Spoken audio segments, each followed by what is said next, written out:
The thing you've been rubbing into your scalp every single day since you were a child was specifically designed to make your hair worse. Not by accident, not because the science wasn't there, but on purpose. The global shampoo industry is worth over $90 billion, and a massive chunk of that money exists because of one single trick. A trick so clever, so deeply embedded into your daily routine that you've never once questioned it. You wake up, you shower, you lather, you rinse, you repeat. Repeat. That word is literally printed on the bottle, and there's a reason for that. Meanwhile, somewhere around the year 900 AD, Viking warriors were crossing freezing oceans, fighting battles, and living brutal outdoor lives. And historical records show their hair was considered so attractive that Anglo-Saxon women were reportedly writing complaints about it. No sulfates, no silicones, no Repair and Restore Pro V formula.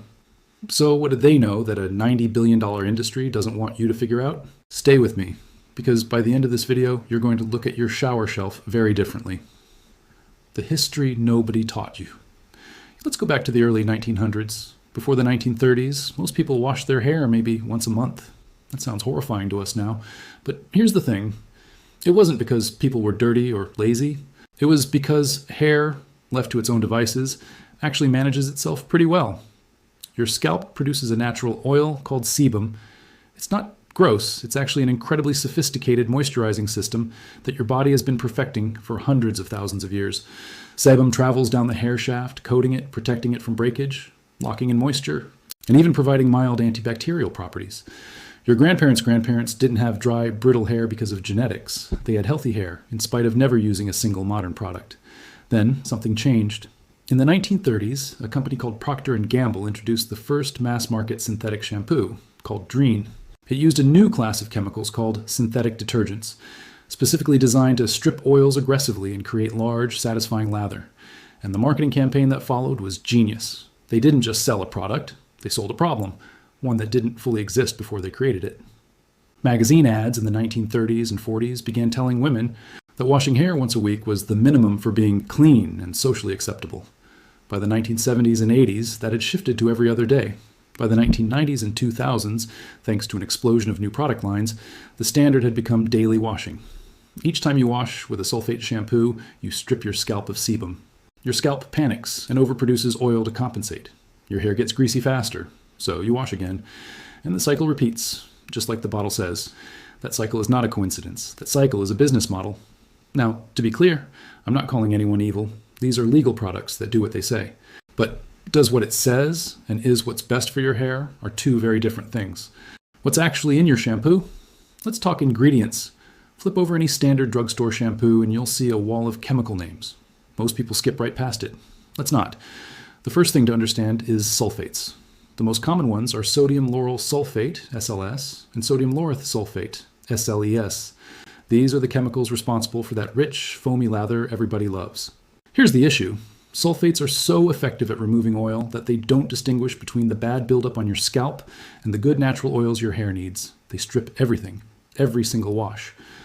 A 2005 study published in the Journal of the Society of Cosmetic Chemists found that SLS causes measurable protein loss in hair fibers, meaning it literally weakens your hair strand by strand, wash by wash.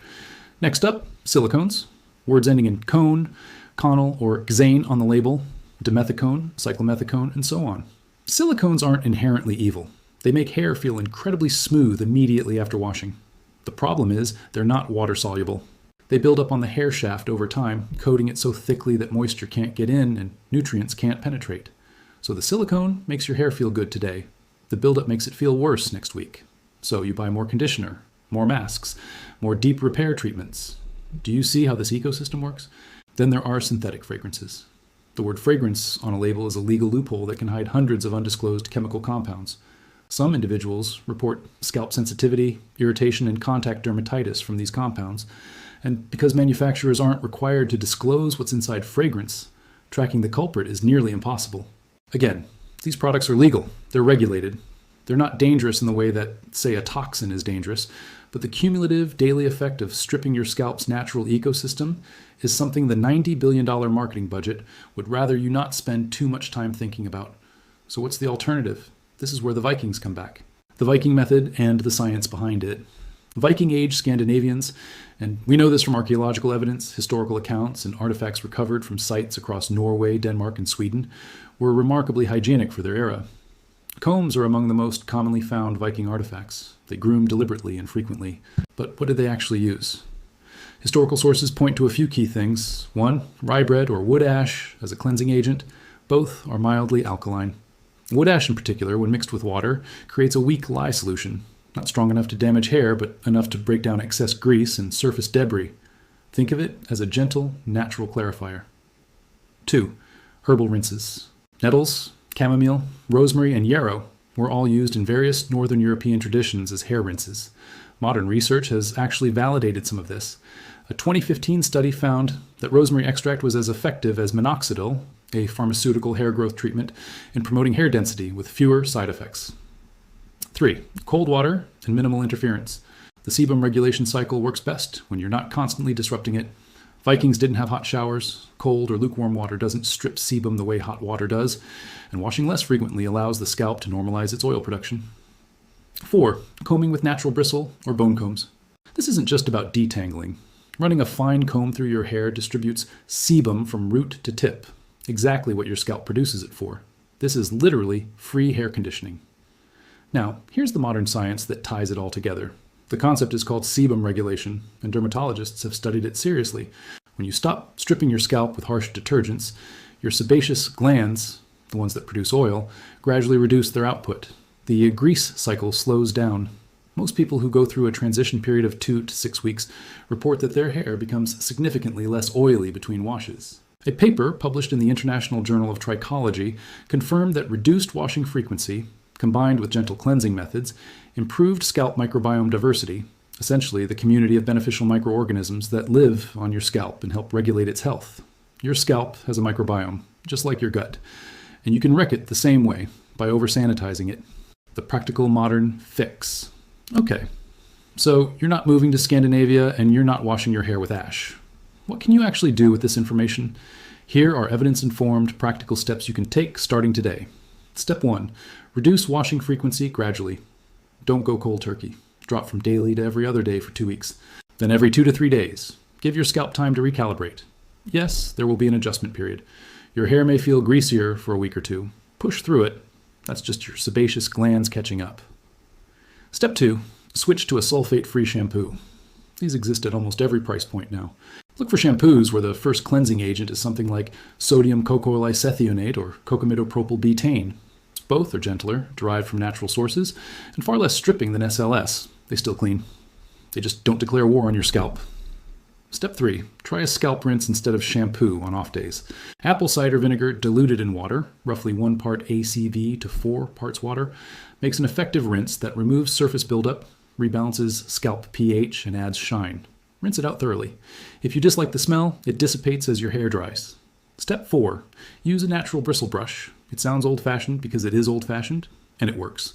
Running a boar bristle brush through dry hair before washing distributes natural oils, reduces the amount of conditioner you need afterward, and keeps hair looking healthier between washes. Step 5. Rosemary oil for scalp health. If hair density or growth is a concern, rosemary essential oil diluted in a carrier oil, like jojoba or grapeseed, massaged into the scalp a few times per week, has legitimate research support. This is not a magical cure, but the science is real and the cost is minimal. None of these steps require you to spend more money. Several of them require you to spend less money, which is probably why you've never seen them in a shampoo commercial. Here's the truth I want to leave you with. The shampoo industry isn't evil. The people who work in it aren't villains. A lot of cosmetic science has genuinely improved people's lives. But an industry that profits when you use more product has a structural incentive to make you believe you need more product. That's not a conspiracy. That's just how markets work. And when you understand that incentive, you can start making choices based on what your hair actually needs rather than what a marketing team decided to put on a bottle. The Vikings didn't have better hair because they were special. They had better hair because they didn't have a $90 billion industry convincing them their scalp was a problem to be solved. Your scalp is not broken. It doesn't need fixing. It needs you to stop fighting it. Try one thing from this video this week, just one. Come back and tell me what changed.